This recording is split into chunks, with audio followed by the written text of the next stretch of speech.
Assalamu alaikum, I'm Aisha and you're watching Samaa News. Here are today's headlines. President Donald Trump says member states of the new Board of Peace will pledge more than $5 billion for Gaza reconstruction and humanitarian aid at a meeting on Thursday. In a post on Truth Social, he said thousands of personnel have also been committed to a UN-authorized stabilization force for the region.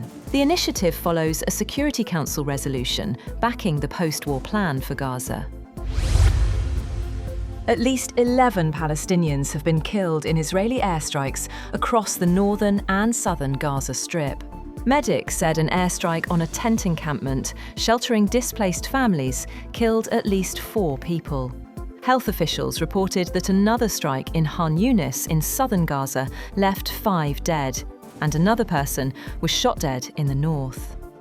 Airstrikes also targeted what was thought to be an ally of Hamas in Tel al-Hawa neighborhood of Gaza City. Israel's military said the strikes were carried out in response to what it described as ceasefire violations by Hamas. US Secretary of State Marco Rubio has arrived in Budapest, beginning a 2-day visit aimed at strengthening ties with Hungary and Slovakia. The State Department says talks will focus on energy cooperation and NATO commitments. Rubio is expected to meet Hungarian Prime Minister Viktor Orbán today. Earlier, Rubio met Slovak Prime Minister Robert Fico in Bratislava to discuss nuclear energy, military cooperation, and regional security. At a joint press conference, Rubio called troubling a report by 5 European allies blaming Russia for Alexei Navalny's death. He also stressed America's commitment to working with European partners as equals. Ukrainian President Volodymyr Zelenskyy says European allies will deliver new energy and military aid within 10 days, ahead of the February 24 invasion anniversary. In a social media post, he said agreements were reached in Munich with leaders of the Berlin format. Talking about the scale of the attacks Ukraine has been enduring, Zelenskyy said Russia launched more than 1,000 drones and bombs in the past week alone. Russia's Black Sea port of Taman has been damaged in a Ukrainian drone strike. The governor of the Krasnodar region, Veniamin Kondratiev, said 2 people were injured after an oil storage tank, a warehouse, and terminal facilities were hit in the village of Volna, where the port is located. He added that more than 100 personnel were deployed to extinguish multiple fires at the site.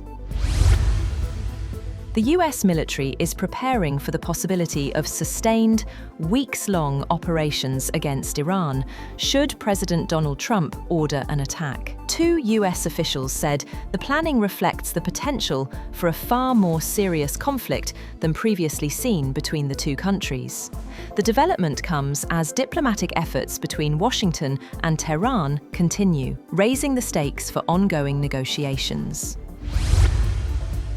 Iran says it is open to compromises to reach a nuclear agreement with the United States if Washington is willing to discuss lifting sanctions. In an interview with the BBC, Deputy Foreign Minister Majid Takht Ravanchi said Tehran is prepared to consider limits on its nuclear program in exchange for sanctions relief. However, he reiterated that Iran will not link the nuclear issue to other matters, including its missile program. US President Donald Trump and Israeli Prime Minister Benjamin Netanyahu have agreed that Washington should intensify efforts to curb Iran's oil sales to China.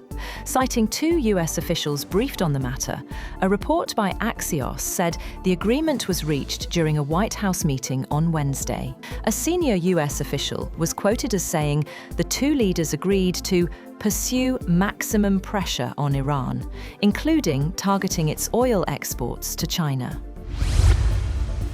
Danish Prime Minister Mette Frederiksen and Greenland's Prime Minister Jens Frederik Nielsen criticised US President Donald Trump's renewed interest in acquiring Greenland.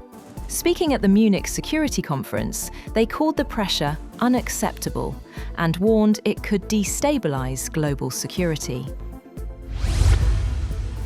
The US Justice Department has sent a letter to lawmakers detailing redactions in files related to convicted sex offender Jeffrey Epstein. According to a report by Politico, the letter, required by law, provides a general description of the types of redactions made and includes a list of notable individuals mentioned in the documents. It also contains an extensive list of high-profile or politically exposed persons referenced in the files, even if they had no direct interaction with Epstein or his associate, Ghislaine Maxwell. The letter was sent to the leaders of the Senate and House Judiciary Committees and does not specify the context in which any names appear.